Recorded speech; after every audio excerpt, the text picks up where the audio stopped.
আসসালামু আলাইকুম, কেমন আছেন সবাই? আজকে নিয়ে আসলাম আপনাদের জন্য একটা আমার ঘরোয়া রেসিপি, শুটকি দিয়ে বেগুন আর টমেটো। এটা অনেক সিম্পল একটা রান্না। এক একজনের রান্নার আসলে ধরন এক এক রকম। আমি সবসময় খুব সিম্পলভাবে রান্না করতে পছন্দ করি। বেশি জটিল রান্না বা বেশি ঝামেলাযুক্ত রান্না আমার পছন্দ না। এই জন্য ভাবলাম যে আপনারা যারা আমার মতো সিম্পল রান্না পছন্দ করেন তাদের সাথে আজকের রেসিপিটা শেয়ার করি। তো প্রথমে বরাবরের মতো আমি তেলের মধ্যে একটু পেঁয়াজ কুচি দিয়ে ভেজে নিয়েছি। এরপরে গরম পানি দিয়ে লইটা শুটকি ধুয়ে নিয়েছি কয়েকবার, 3-4 বার। তারপরে এটা যখন একদম পুরো ক্লিয়ার হয়ে দেখতেই পাচ্ছেন সাদা সাদা হয়ে গিয়েছে, তখন সেটা আমি এই যে ভাজা পেঁয়াজের মধ্যে দেওয়ার পরে আমি একটু লবণ দিয়ে দিয়েছি স্বাদ মতো। এরপরে অল্প একটু পানি দিয়েছি, একটু পুড়ে যাচ্ছিল বলে। তারপর একটু মরিচের গুঁড়া, হলুদের গুঁড়া দিয়ে এটা নাড়াচাড়া করে নিলাম। বেশি কিছুক্ষণ এটা আমি মিশিয়ে নিচ্ছি, আপনারা দেখতেই পাচ্ছেন।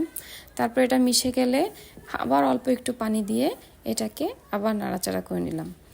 তারপরে এটা যখন মাখা মাখা হয়ে আসবে তখন এটার মধ্যে আমি দিলাম আদা বাটা, রসুন বাটা। আমি একটু সবসময় মশলা কম দিতেই পছন্দ করি, যদিও শুটকিতে পেঁয়াজ আর রসুনটা একটু বেশি দেওয়া হয়, পেঁয়াজ কুচি রসুন কুচিটা একটু বেশি দিই, কিন্তু নর্মালি আমি মশলাটা একটু, কারণ মশলা কম ইউজ করা আসলে একটু হেলদি। বেশি মশলা ইউজ করাটা পরিবারের সবার জন্য মানে স্বাস্থ্যের জন্য ভালো না।